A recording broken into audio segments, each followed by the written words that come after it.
Hola, el día de hoy mi equipo y yo les presentaremos un podcast sobre una obra artística de una pintura llamada La Virgen.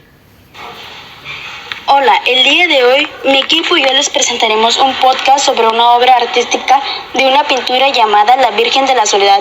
Mi equipo está conformado por Yesenia Gómez Pacheco, Brandon Alexander Reina Galvez, Nadia Yasmín Aguilar Cruz, Jimena Cartas Ruiz, América Angelique Martínez Vázquez, Luz Elena Díaz Pacheco y su servidora Rosimar Gutiérrez Barenca. El objetivo de este podcast es que a través de conversaciones basadas en el arte, historia y religión, así como el análisis detallado de la obra misma, se despierte la curiosidad y el aprecio por esta pieza, permitiendo que cada uno de los oyentes se conecte emocionalmente y reflexione sobre los temas universales de la soledad, fe y esperanza que transmite. Analizaremos los datos generales de la obra, incluyendo su título, año, autor, técnica y ubicación en un museo en México. Exploraremos aspectos relevantes de la vida del artista para contextualizar mejor su creación. Describiremos detalladamente la obra, identificando personajes y elementos pictóricos, siguiendo una dirección específica para facilitar la comprensión. Además, interpretaremos el mensaje y el objetivo del artista, profundizando en al menos 5 elementos pictóricos destacados. Finalmente, compartiremos nuestra opinión personal sobre la obra y su impacto en el México novohispano, buscando ofrecer una reflexión que enriquezca la apreciación de esta pieza artística. El día de hoy hablaremos sobre una pintura mexicana realizada durante la colonia, durante el siglo XVI al XVII.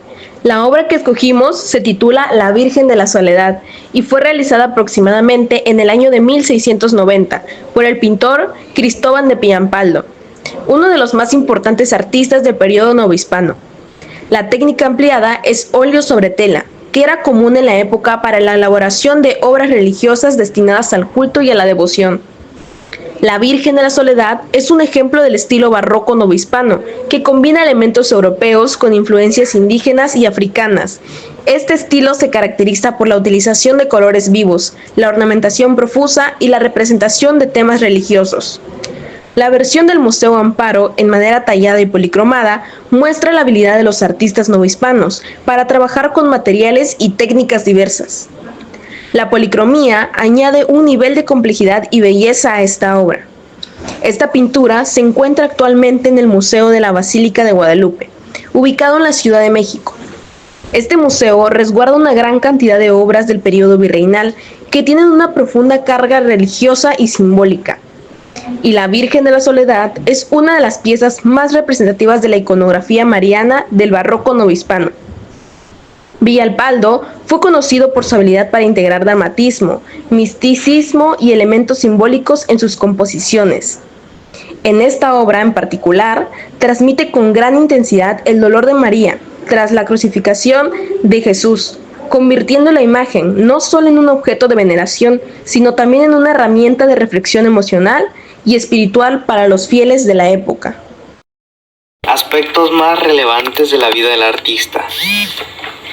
Cuando pensamos en el arte colonial de la Nueva España, es imposible no mencionar a uno de sus grandes maestros, Cristóbal de Villalpando, un pintor que con su talento y devoción ayudó a construir el rostro visual de una época profundamente marcada por la religión y la tradición, y asimismo el poder virreinal. Hoy quiero hablarte un poco de él y una de sus obras más conmovedoras, La Virgen de la Soledad, pintada en 1675. Villalpando nació en la Ciudad de México alrededor del año de 1649, en pleno corazón del virreinato. Aunque se desconoce mucho sobre sus primeros años, se cree que su formación artística fue en los talleres novohispanos locales, donde pudo haber sido discípulo de Pedro Ramírez, un pintor establecido. Lo que sí sabemos es que desde muy joven mostró un talento fuera de lo común. Su primera aparición documentada como maestro pintor fue en 1669, cuando firmó su primera obra conocida. Apenas 20 años tenía y ya estaba dejando huella. En 1675, Villalpando pinta La Virgen de la Soledad. Esta obra representa a la Virgen María sola tras la muerte de su hijo, con una expresión serena pero doliente. El dramatismo está en lo contenido, en la quietud y en la luz que acaricia su rostro. Aquí ya se ve la madurez del artista, su manejo del claroscuro, la elegancia en los pliegues del manto y la delicadeza con que trata el dolor humano y divino. Este, asimismo, fue un momento crucial en su carrera. Lo consolidó como uno de los grandes intérpretes del sentimiento religioso barroco en la Nueva España. En los años siguientes su fama creció y en 1686 recibió uno de los encargos más importantes de su vida: decorar la cúpula de la Catedral de Puebla, nada menos que con la monumental pintura La Apoteosis de la Eucaristía. Esta obra no solo fue un reto técnico, sino también simbólico, porque reflejaba la grandeza de la Iglesia y su poder espiritual sobre los fieles del virreinato. Villalpando supo estar a la altura. A lo largo de su carrera pintó decenas de obras religiosas, desde pasajes bíblicos hasta retratos de santos y vírgenes. Lo hacía todo con un estilo propio y inconfundible. Figuras elegantes, composiciones dinámicas, un uso de la luz que evocaba lo celestial. Fue un pionero del barroco pictórico mexicano, junto a su contemporáneo Juan Correa, aunque muchos críticos lo consideran más refinado y complejo. Cristóbal de Villalpando murió en 1714, dejando tras de sí un legado visual inmenso. Sus obras decoran catedrales, museos y colecciones particulares y siguen hablándonos siglos después de la sensibilidad espiritual y artística de toda una época. En esta pintura, la única figura humana representada es la Virgen María, específicamente bajo la advocación de Nuestra Señora de la Soledad, una de las imágenes profundamente veneradas en el mundo católico, especialmente en el México virreinal. No hay acompañantes, ni ángeles, ni santos. El protagonismo absoluto lo tiene ella. Su figura solitaria y majestuosa encarna el dolor contenido tras la muerte de su Hijo Jesucristo. Esta ausencia de otros personajes refuerza el sentimiento de aislamiento y reconocimiento que caracteriza a esta advocación mariana. La Virgen aparece en pie, envuelta en un manto negro ricamente decorado con bordados dorados, que simbolizan el luto, pero también la nobleza y dignidad de su papel como Madre de Dios. Su rostro es pálido y sereno, melancólico, con su mirada dirigida hacia abajo o el espectador, transmitiendo una mezcla de sufrimiento y esperanza. La corona de espinas, a que a veces aparece sobre su cabeza o en sus manos, alude al sacrificio de Cristo y al dolor compartido por María. En algunas versiones de la obra puede incluir también un puñal atravesando su pecho, símbolo del cumplimiento de la profecía de Simeón, quien dijo que la espada atravesaría el alma de María.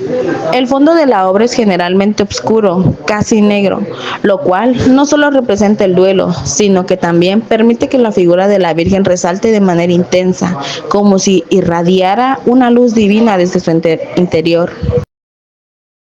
Usamos la descripción desde la derecha de la obra. Lo primero que percibimos es el pliegue del manto que cae desde su hombro derecho hasta los pies, un manto amplio y lujoso que representa su dignidad y solemnidad. A medida que nuestros ojos se mueven hacia el centro, encontramos el rostro de la Virgen, sereno, solemne y lleno de un profundo dolor contenido.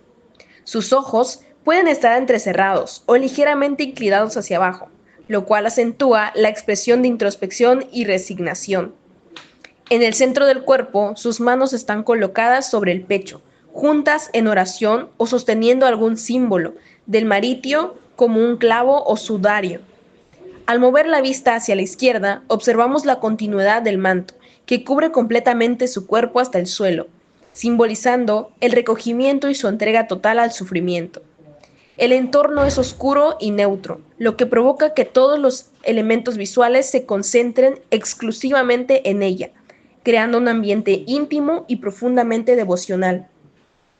En conjunto, la pintura utiliza la luz, el color y el simbolismo religioso para provocar la reacción emocional del espectador. Esta imagen de la Virgen sola, vestida de luto, de pie en medio de un espacio oscuro, comunica visualmente La idea de una madre que ha perdido a su hijo y que ahora se presenta ante el fiel como un ejemplo de fortaleza espiritual y fe. El objetivo de Cristóbal de Villalpando con su obra Virgen de la Soledad va más allá de lo estético. Está profundamente vinculado a fines religiosos, emocionales y pedagógicos, enmarcados en el contexto del barroco novohispano. Cristóbal creó la Virgen de la Soledad para conmover el alma, enseñar la fe, usando el arte como medio de evangelización, consuelo y exaltación de lo sagrado. El mensaje central de la obra Virgen de la Soledad de Cristóbal es la exaltación del dolor, la fe y la fortaleza espiritual de la Virgen María ante la muerte de su Hijo Jesús. También tiene un mensaje maternal y humano, muestra el sufrimiento de una madre ante la pérdida de su hijo, lo que convierte en una figura cercana y compasiva, una intercesora del pueblo ante Dios. La Virgen de la Soledad transmite un mensaje de dolor del Redentor, consuelo espiritual y fe serena, mostrando a María como modelo de fortaleza ante el sufrimiento y como figura maternal que acompaña el consuelo. La Virgen de la Soledad de Cristóbal de Villalpando es una obra maestra de la pintura novohispana del siglo XVIII, una interpretación detallada de 5 elementos pictóricos. 1. La Virgen María. La figura central de la obra es la Virgen María, representada en un momento de su profunda tristeza y reflexión. Su rostro muestra una expresión de dolor y compasión, reflejando su papel como Madre de Jesucristo. 2. La luz y la sombra. Villalpando utiliza un juego de luces y sombras para crear un ambiente dramático y emotivo. La luz que ilumina el rostro de la Virgen destaca su expresión de dolor, mientras que las sombras en el fondo en su vestimenta acentúan la sensación de tristeza y recogimiento. 3. El vestido y el manto. La Virgen viste un traje oscuro y un manto que cubre su cabeza y hombro. El vestido y el manto están representados con pliegues y texturas que dan volumen y profundidad a la figura. El color oscuro del vestido simboliza el luto y la tristeza. 4. La corona de espinas. En la parte inferior de la obra se puede ver una corona de espinas, símbolo del sufrimiento y la pasión de Jesucristo. La corona de espina es un elemento que conecta la tristeza de la Virgen con el sacrificio de su Hijo. Y 5. El fondo oscuro. El fondo oscuro de la obra es oscura y sombrío, lo que acentúa la sensación de tristeza y recogimiento. El fondo también sirve para destacar la figura de la Virgen y enfocar la atención del espectador en su expresión de dolor.